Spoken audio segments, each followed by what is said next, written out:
Thank you very much. I would like to call this a day, but before then, I have him for 2 minutes, and Masha Garrett and Barry Cooper to round it up. What is the way forward? I'm not an expert on anything, but what I've watched here today is quite frightening, where the lady in the middle talks down to anybody that opposes what she does.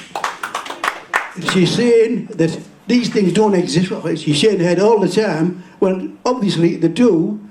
I believe this guy because I don't know him, I don't know any of them, but I do know that when children are abused, they need looking after, and these guys are doing the best. They've gone right away through all the systems that you put in their places, and they've come out the other side, and they're getting no help at all to get the children back. And that should be the first object of your department, is to get the children back where they belong, where they're loved, and where they get their hair combed and their hair cut. And if something sadly wrong, go back to Marietta Higgs. That's what I remember. Marietta Higgs. She was saying that children got abused, and she was abusing her own children to prove that there was anal reflexology. That's what's wrong with social services. You defend yourselves, and you make your own systems and your own lies. Thank you. I will give it to Masha Garrett.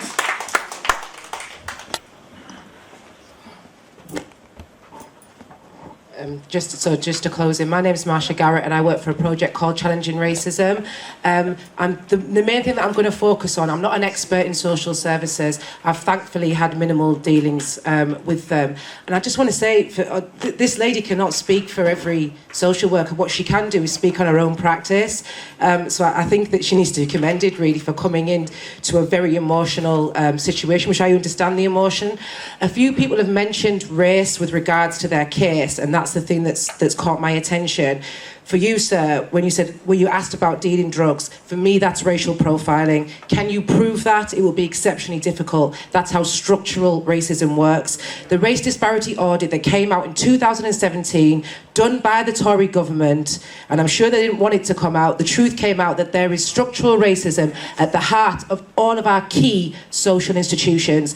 Education, politics, health, housing, you name it. I don't see why children's services would be any different. So for me going forward, what we need to be asking social services, what is the makeup of your staff in regards to diversity? What is their understanding regarding different cultures? And as well for you being accused of being a prostitute, for me that's racially profiling. I think all of these things that you discuss in there is about racial profiling, and it's very, very difficult to prove, and social services will know this. So it's about asking what's going to change with regards to structure. Structural racism is a massive problem and it's impacting our lives, and we need to be talking out about that loud. One thing I would say going forward is that the people that are individually impacted, who have had their children removed, representatives from Middlesbrough Social Services should be coming and meeting with you, sitting down and listening to you. Yeah, I'm not saying that you're going to get your children back, not necessarily, no, but that should be changed. That needs to change. They need to be coming, sitting and listening to you, because they're the ones that need to be making the changes, to be totally honest. Last point, regarding... I will say another thing as well about courts. People have mentioned courts, having to go to courts. Can we honestly trust our court system to treat us fairly when we're not white? That's the question. And I can tell you this, and I will end on this note. I had a brother who went through the court process. He was diagnosed with schizophrenia. Whilst he was in prison, a policeman decided that he did not have schizophrenia, that he was putting it on, and withheld his medication. By the time we got to court, he was very, very sick, unable to defend himself at all. I wanted to go with a not guilty plea. I won't go into the details of the case. I wanted to go with a not guilty plea. The solicitor took me out of the room. He'd been a solicitor for 25 years, had worked all around the country, a white male, and he said to me, your brother is a big black man. There is not a jury in this land that will find him innocent. That's the reality of the situation. Okay. Thank you very much. I would like to call on Barry Cooper to make a roundup because this room is booked till 2 p.m. and we have to leave this building.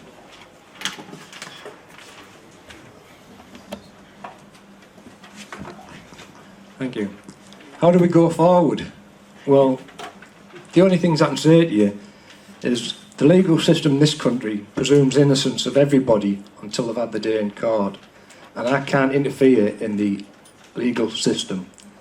However, if I have permission from yourselves, I can give you an independent review, and I will sit down, I will go through all your documents, I will see if your evidence needs boosting up, because you've got to have a trail of evidence. Yeah. Yes. But I can't go into court and represent you. I can tell you that there is a number of places you can look. You can look on Justices for, or Fathers for Justices. That's a website where you get legal advice. But yeah, I can look through the papers for you and see what I can come up with, but I can't go into court and represent you, and I can't interfere with the legal justice system. For those of you, make sure you put in your name for attendance so that we'll be following up with these details, and any progress we get from each council, we will definitely make it public. Okay? Thank you.